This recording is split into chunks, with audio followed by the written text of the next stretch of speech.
I am the Tofu Golem. Please enjoy the video. You'll start by securing the car and exposing the stabilizer link.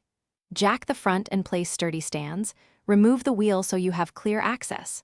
Once done, disconnect any splash shields or brake line brackets that block the sway bar end. Use penetrating spray on the nuts.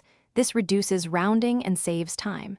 You're doing this now because freeing the fasteners first prevents stress on control arms later, and confirming the replacement part matches ensures the job flows without unexpected. You'll relieve the control arm load to prevent sudden shifts.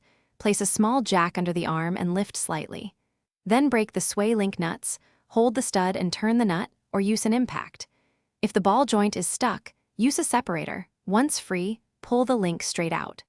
Clean the sway bar and control arm mating surfaces and chase threads with a tap or wire brush to ensure new hardware seats fully. This prevents binding and ensures correct alignment when you install the replacement. You'll fit the replacement link by guiding the studs into the sway bar and control arm holes, hand-threading the nuts to avoid cross-threading, then torque to the vehicle spec. This ensures proper preload on the joints. Once torqued, lower the car so suspension sits at ride height and double-check clearances. Finally, test drive carefully to confirm silence and handling. If you hear clunks or feel looseness, recheck torque and seating. If problems persist, inspect for a bent link or damaged bushings as the key troubleshooting tip. Thanks for watching. Consider subscribing if we helped you today.